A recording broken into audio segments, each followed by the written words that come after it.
How do you know that it is true?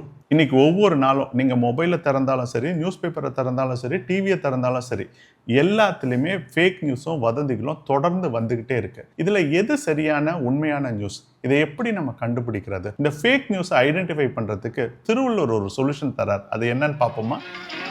அறிவுக்கு விருந்தாகும் திருக்குறளே.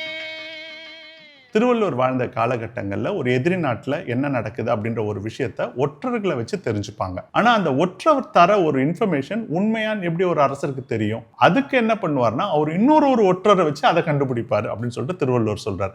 திருக்குறளை பார்ப்போம். ஒற்றொற்றி தந்த பொருளை மற்றும் ஒரு ஒற்றினால் ஒற்றிக்குளர். The reports given by one spy by another spy verify. இதை மாடர்ன் கான்டெக்ட்ல எப்படி அப்ளை பண்ணி பார்க்கறது? நம்ம ஒவ்வொருத்தருக்கும் ஒரு பர்சனல் வியூ இருக்கும், ஒப்பீனியன்ஸ் இருக்கும்.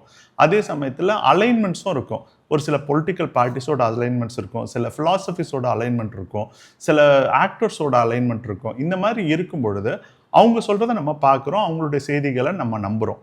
அதே சமயத்தில் அவங்கள பற்றி மற்றவர்கள் எதிர்கட்சியில் இருக்கிறவங்க, அவங்களுக்கு எதிர்த்தரப்பில் இருக்கிறவங்க என்ன சொல்கிறாங்கன்றதையும் நம்ம செக் பண்ணணும். ஏஐ டூல்ஸ் வச்சு நம்ம நிறைய இன்ஃபர்மேஷன்ஸை இன்னைக்கு வெரிஃபை பண்ணி பார்க்கலாம்.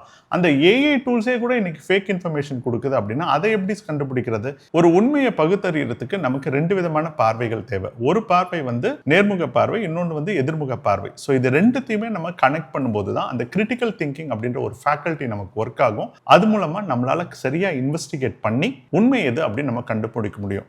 உண்மைகள் இல்லை அப்படின்னா இந்த உலகம் இருக்கவே இருக்காது. ஸோ அதனால உண்மைகளை தேடுறதுக்கு நம்மளால ஆன எல்லா முயற்சிகளையும் நம்ம எடுக்கணும். நீங்க ஒரு விஷயத்த உண்மை அப்படின்னு நம்புறீங்க அப்படின்னாக்கா அதை உண்மை நம்பாத இன்னொருத்தருடைய ஒப்பீனியனையும் நீங்க எம்பத்தைஸ் பண்ணி அவங்களோடையும் பேசி பார்க்கணும்.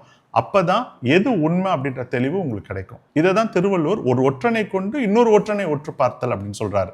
இது லைஃப்லையும் பிஸ்னஸ்லையும் ரொம்ப முக்கியம். ஏன்னா நம்ம வாழ்க்கையில நிஜத்தை தேடுறோமா இல்லை நிழலை தேடிட்டு இருக்கோமா அப்படின்றது நம்முடைய வாழ்க்கையினுடைய போக்கையும் வெற்றியும் நிர்ணயிக்கும். அடுத்த வீடியோவில் இன்னொரு இம்பார்ட்டண்டான இன்சைட்டை திருவள்ளுவர்கிட்ட இருந்து நம்ம கற்றுப்போம். அறிவுக்கு விருந்தாகும் திருக்குறள்.